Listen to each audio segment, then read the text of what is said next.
tim Satgas Gakum Nemangkawi telah melaksanakan olah TKP dan identifikasi serta evakuasi jenazah anggota kelompok teroris Gegayak Celenggen yang ditembak mati oleh aparat TNI Polri pada hari Kamis tanggal 13 Mei 2021 di Kampung Wuloni, Distrik Ilaga, Kabupaten Puncak. Barang bukti yang ditemukan di TKP Kampung Wuloni yaitu jenazah dari Lasmin Walker, 1 unit helm militer, dokumen, berbagai senjata tajam dan panah serta HP. Jenazah sudah diserahkan kepada pihak keluarga yang diwakili oleh Kepala Distrik Kalko Ilaga dan tokoh masyarakat. Selain itu, sehari sebelumnya, pada hari Rabu, tanggal 12 Mei 2021, juga telah terjadi kontak tembak, tepatnya di Kampung Tagalo. Dan aparat TNI Polri berhasil menghalau kelompok teroris KKB. Kepada seluruh warga masyarakat Papua, supaya Anda jangan dipolitisir, Anda jangan ditunggangi oleh sebuah kepentingan yang tidak sehat. Kami sudah sepakat juga tidak boleh lagi ada teroris di tanah Papua. Jadi tidak boleh ada di perahu Republik ini pengacau-pengacau.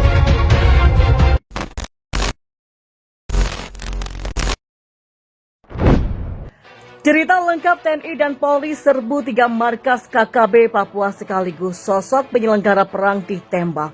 Aparat gabungan TNI Polri melakukan penyerbuan ke markas kelompok kriminal bersenjata atau KKB Papua di kawasan Kalikopi, Kabupaten Mimika. Penyerbuan jelang HUT kemerdekaan RI itu tak tanggung-tanggung yang dilakukan aparat gabungan TNI dan Polri. Mereka langsung menyerbu 3 lokasi yang menjadi markas KKB Papua di sana. Penyerbuan berlangsung pada Minggu dan TNI Polri berhasil menembak mati 1 pentolan KKB Papua yang selama ini berperan menjadi penyelenggara perang. Berikut adalah kronologi penyerbuan tersebut seperti dilansir dari Kompas dalam artikel 1 pimpinan KKB di Timika tewas ditembak aparat gabungan. Yang pertama, serbu 3 sasaran. Pihak Kapolda Papua Irjen Polisi Paulus Waterpau menjelaskan kronologinya berawal pada Kamis kemarin tim gabungan TNI dan Polri saat melakukan penyelidikan ke markas KKB Papua Kalikopi. Untuk melakukan aksi tersebut pasukan dibagi menjadi 3 kelompok untuk 3 sasaran, Kalikopi, Kalikopi Baru dan juga markas baru di Amoko. Yang kedua, tembak pentolan KKB Papua.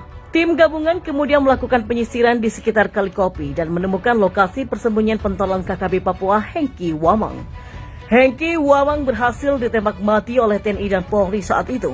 Petugas kemudian mengamankan barang bukti di lokasi yakni 1 pucuk senjata api laras pendek Jericho, 1 pucuk laras pendek rakitan dan 1 pucuk senjata api laras panjang rakitan, 376 butir amunisi dan uang tunai sebesar 22 juta rupiah, 3 buah bendera bintang kejora.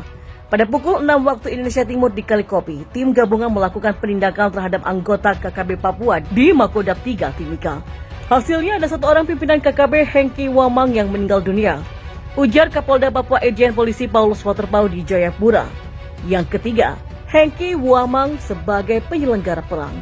Menurut Paulus, Hengki Wamang merupakan sosok penting yang merencanakan sejumlah aksi di kawasan Tembagapura yang merupakan areal operasional PT Freeport Indonesia atau PT FI sejak tahun 2017. HW merupakan salah satu waimung atau penyelenggara perang yang ingin melawan negara. Jadi HW ini adalah aktornya, perancang dan juga sebagai pelaku. Ujarnya. Yang keempat, memimpin KKB Papua sejak tahun 2018. Keberadaan Hengki Wamang sebagai salah satu pimpinan KKB Papua Kalikopi yang masuk dalam wilayah Kodab 3 Timika telah berlangsung sejak tahun 2018 atau semenjak Tony Kwalik yang merupakan panglimanya meninggal dunia. Sejak meninggal Tony Kwalik, Panglima Kodab 3 pada 2018 yaitu HW bersama JB mengambil perang sebagai pimpinan KKB Papua di Kalikopi sebelum ada pergantian pimpinan yang baru. HW adalah orang yang mengajak beberapa KKB di Pegunungan Tengah untuk masuk ke Tembagapura dan dia juga yang mengatur semua untuk melakukan aksi di areal PT FI. KKB Papua mengungsi dan makin terjepit. Sementara itu, posisi KKB Papua tampaknya semakin terjepit. Setelah terpaksa mengungsi karena markasnya diterjang longsor, kini KKB Papua harus menghadapi pasukan TNI dan Polri yang semakin bertambah. Diketahui lokasi persembunyian KKB Papua tepatnya di daerah Baluni dan Jagamin, diterjang tanah longsor dan juga banjir. Kapolres Mimika AKBP IGG Era Adinata menduga para KKB Papua telah mengungsi ke lokasi lain. Sementara itu pasukan TNI dan Polri untuk meredam teror KKB Papua semakin bertambah. Dan baru-baru ini ada sekitar 100 anggota Brimob Polda Riau yang dikirimkan untuk memperkuat pengamanan di beberapa daerah rawan teror KKB Papua. Dan berikut adalah rangkuman faktanya. Yang pertama, KKB Papua mengungsi terkena longsor. KKB Papua Distrik Tembagapura dikabarkan terkena bencana baru-baru ini. Lokasi persembunyian KKB Papua, tepatnya di daerah Baluni dan Jagamin, diterjang tanah longsor dan juga banjir.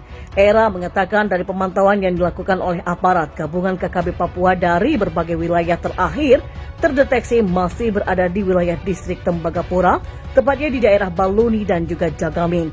Dua lokasi itu pada beberapa pekan terakhir dilanda bencana tanah longsor dan banjir bandang. Mereka disinyalir masih berada di daerah longsor di Jagamin dan juga Baluni. TNI Polri tangkap hidup-hidup Victor Yemo, buronan paling dicari di Papua. Terkait hal ini, Kepala Satgas Operasi Memangkawi, Kombes Polisi M. Iqbal Al-Kudusi membenarkan informasi tersebut mengenai penangkapan itu. Ini dikatakan Iqbal kepada Kompas.com di Timika. Iqbal mengatakan Victor Yemo ditangkap pada pukul 19:15 waktu Indonesia Timur di Jayapura. Iqbal menuturkan, Victor Yemo merupakan buron yang termasuk dalam daftar pencarian orang atau DPO polisi sejak tahun 2019 lalu. Saat ini Victor Yemo tengah menjalani pemeriksaan di Mapolda Papua Kota Jayapura. Victor Yemo adalah aktor kasus kejahatan keamanan negara yaitu kerusuhan di Papua tahun 2019 lalu. Dan dilansir dari papuansbehindbars.org, Victor Yemo lahir di tahun 83 adalah seorang aktivis pro kemerdekaan dan memegang jawatan Sekretaris Umum Komite Nasional Papua Barat atau KNPB. KNPB muncul sekitar tahun 2008 sebagai organisasi penyelenggara demonstrasi massa di sekitar Papua Barat yang menuntut referendum mengenai status politik Papua Barat. KNPB juga mendukung prakarsa International Parliamentarians dan International Lawyers for West Papua atau IPWP dan ILWP. Dari permulaan penubuhannya, beberapa anggota KNPB terkemuka telah ditangkap pada tanggal 3 Desember 2008. Bukhtar Tabuni ditangkap atas perannya merencanakan demonstrasi pada tanggal 16 Oktober pada tahun itu. Dan tidak lama kemudian Sebi Sombom ikut ditangkap dan pada tanggal 3 April 2009, Mako Tabumi Yancemote dan Serafin Dias juga ditangkap berkaitan dengan demonstrasi pada tanggal 10 Maret. Meskipun kedua demonstrasi berlangsung secara damai, kesemua yang ditangkap dituduh makar dan penghasutan di bawah pasal 106 dan 160 KUHP Indonesia. Kasus Bukhtar Tabuni adalah yang pertama untuk sampai ke pengadilan. Walaupun beliau diputuskan tidak bersalah atas tuduhan makar, divonis dengan penghasutan. Nampaknya kasus ini telah digunakan sebagai presiden di mana kehakiman menjatuhkan hukuman yang sama dalam 4 kasus yang lain. Pada saat penangkapannya, Yemo adalah wakil sekretaris umum KNPB. Dan menurut sebuah artikel di situs web Papua Post, Yemo telah didaftar sebagai orang yang dikehendaki oleh pihak kepolisian sejak Mei 2009. Sekelompok mahasiswa telah melaporkan bahwa pada tanggal 18 April, rumah keluarganya di Nabire digerebek dan 3 anggota keluarganya ditangkap dan diintegrasi oleh polisi yang mencari informasi tempat beradanya selama 1 malam. Dan akhirnya pada tanggal 21 Oktober 2009, Yemo ditangkap di sebuah hotel di Abepura oleh anggota polisi dalam operasi sweeping yang tidak ada keterkaitan dengan kegiatan politik. Yemo didakwa atas partisipasinya dalam demonstrasi KNPB pada Maret 2009.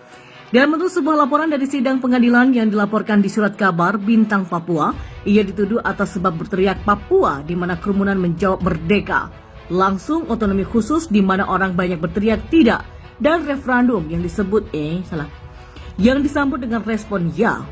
Ditahan 22 Oktober tahun 2009 lalu, didakwa jaksa penuntut umum pasal 106 dan 160 KUHP, Majelis Hakim memvonis dia 3 tahun penjara.